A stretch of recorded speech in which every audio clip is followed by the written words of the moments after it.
വനം വകുപ്പ് യഥാർത്ഥത്തിൽ ആ പേരിൽ വനമുള്ളത് കൊണ്ട് വനത്തെക്കുറിച്ചും വന്യജീവികളെക്കുറിച്ചും കൂടുതൽ കൺസേൺഡ് ആയിട്ടുള്ള ഒരു വകുപ്പ് പോലെ ആ വകുപ്പിന് കൊടുത്തിരിക്കുന്ന പേര് തന്നെ അന്വർത്ഥമാക്കുന്ന രീതിയിൽ പ്രതികരിക്കുന്ന ഒരു വകുപ്പും മന്ത്രിയുമായിട്ട് മാറിയിരിക്കുകയാണ്. കാരണം ഉള്ളിലുള്ള വന്യജീവികളെയാണ് സംരക്ഷിക്കേണ്ടത്, വനാതിർത്തികളിൽ ജീവിക്കുന്ന മനുഷ്യരെയല്ല.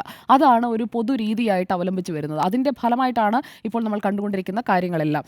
ജനവാസ മേഖലയിൽ ഇറങ്ങി വന്യജീവികൾ വനത്തിനുള്ളിൽ ഇരിക്കുമ്പോൾ വന്യജീവികളുടെ അടുത്തേക്ക് ചെന്ന് ആ ആക്രമണം ഏറ്റുവാങ്ങുന്ന സംഭവങ്ങളും, അതോടൊപ്പം തന്നെ ജനവാസ മേഖലയിൽ ഇറങ്ങി ആക്രമണം നടത്തുന്ന വന്യജീവികളാൽ കൊല്ലപ്പെടുന്ന മനുഷ്യരുടെ മരണമുണ്ടാകുന്ന സംഭവങ്ങളും, ഇത് രണ്ടുമാണ് നമ്മൾ ഒരു ത്രാസിലെടുത്ത് തൂക്കി നോക്കേണ്ടത്. അതിലിപ്പോൾ കൂടി വരുന്നത് ജനവാസ മേഖലയിലെ ആക്രമണങ്ങളാണ്. വനത്തിലേക്ക് പോകുമ്പോൾ വനവിഭവങ്ങൾ ശേഖരിക്കാൻ പോകുന്ന ആദിവാസി വിഭാഗങ്ങളിൽപ്പെട്ട ആളുകൾ വന്യജീവി ആക്രമണത്താൽ കൊല്ലപ്പെടുന്നത് പോലെയല്ല, വനാതിർത്തികളിൽ ജനവാസ മേഖലയിൽ നല്ല ജനസാന്ദ്രതയുള്ള പ്രദേശങ്ങളിൽ താമസിക്കുന്ന മനുഷ്യർക്കിടയിലേക്ക് ടൗണിലൂടെ അടക്കം കടന്നു പോകുന്ന വന്യമൃഗങ്ങളെ കണ്ട് പേടിച്ചിരിക്കേണ്ട. ഇപ്പോൾ ആൻഡ്രോ സാറിന് അതിൻ്റെ ഒരു വേദനയൊക്കെ നന്നായി മനസ്സിലാകും. കാരണം വയനാട്ടിലൊക്കെ മനുഷ്യനിറങ്ങി നടക്കുന്നത് പോലെ വനത്തിൽ നിന്ന് പുറത്തിറങ്ങി നടു റോഡിലൂടെയൊക്കെ പുലിയും കടുവയും ആനയും കാട്ടാനയും ഒക്കെ പോകുന്ന സ്ഥിരം കാഴ്ചയാണ്. അവിടെ മാത്രമല്ല, പാലക്കാട്ടായാലും ഇടുക്കിയിലായാലും ഏറ്റവും കൂടുതൽ കേരളത്തിൽ വനവിസ്തൃതിയുള്ള പ്രദേശങ്ങളാണല്ലോ.